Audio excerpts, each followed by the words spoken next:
I'm so excited to see what you all have achieved in the last few years. Your growth has been incredible, and I'm grateful for all of your hard work and sacrifice. A lot of that growth has been brought about by new people coming into the business to take advantage of our generous marketing plan and effective product line.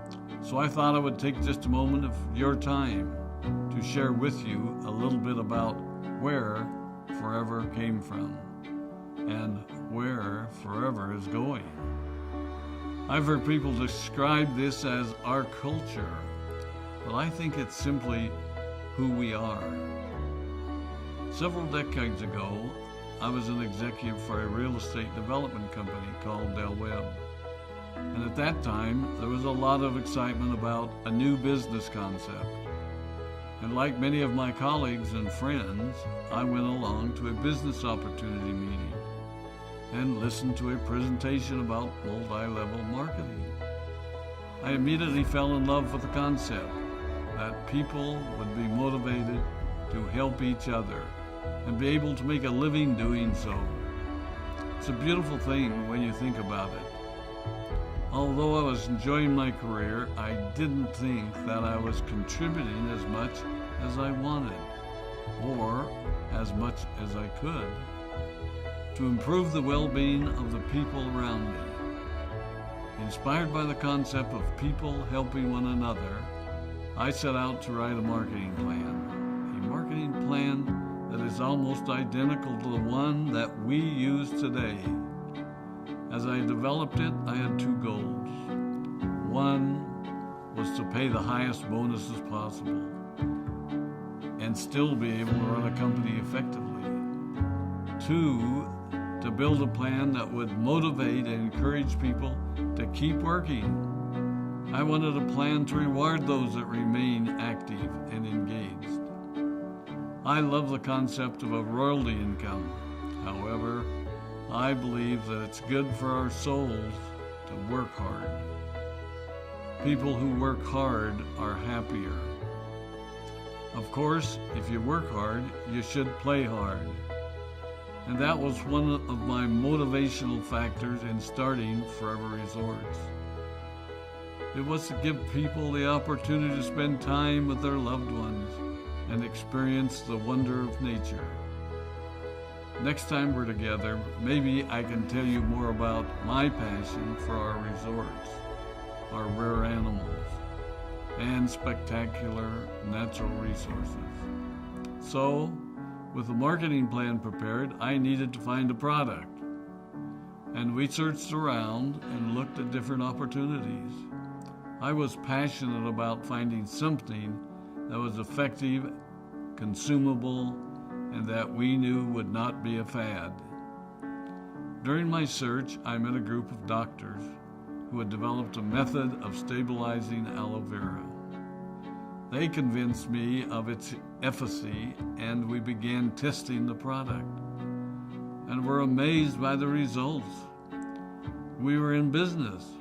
We had a fair and balanced marketing plan, a consumable, effective product, and the third ingredient, an absolute conviction that we could make a difference in the lives of the people around us. And while it might have been a bit presumptuous, we honestly believed that we could make a difference in the world. We put in generous return policies, customer service incentives, and began to build this business based on the principle of being nice to one another and helping others. The success was incredible, and we grew rapidly until Christmas of 1982. I was sitting at home with the family, and the phone rang. They informed me that there had been a freeze at our aloe plantations in Texas, and that all of our aloe was destroyed. I immediately went to the airport and flew to South Texas to see what we could do. I hoped and prayed that when I arrived, what I saw would be better than the news I had received. But that wasn't to be the case. We had no aloe, and the business immediately began to suffer. There were some FBOs that left, but more importantly, there were those that stayed. It was a tough time for us. We put everything on the line to stay in business, and there were many sleepless nights. But we were convinced that what we were doing was right. We decided that this would never happen to us again. We flew out to the Dominican Republic and purchased as much land as we could and began planting aloe in one of the safest weather zones in the world. In addition to the acres of plantations in the Dominican Republic, we now have plantations in Mexico and South Texas. It was a tough lesson to learn. But during the tough times, we became stronger and we grew the most. We grow roots that strengthen us and help us to overcome the challenges and obstacles that life throws at us.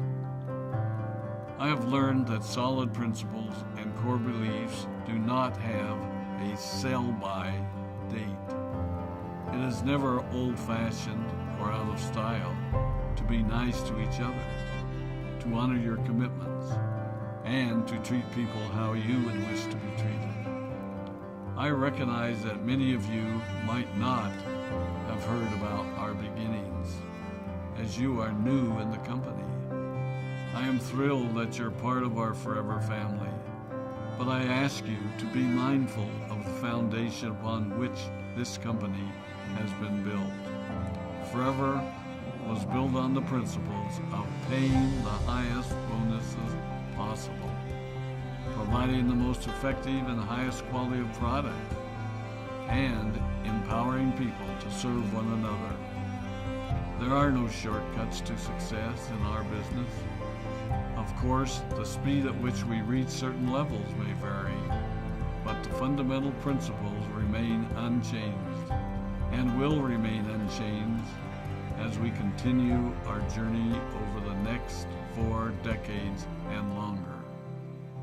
There will be times when a pathway will open up to you that will tempt you to take a shortcut, to buy a little more product than you may need, to make a purchase in someone else's name, or other ways in which we are tempted to give up what we want most for what we want now.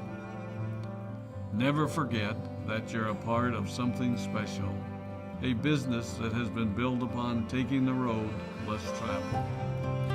It may not be as fast and as shiny as you might want it to be, but take it from me, the road less traveled is more rich, more wonderful, more fulfilling, and more lasting than you can ever imagine. We love you, we appreciate you, we are proud of you. My name is Rex Maughan, and I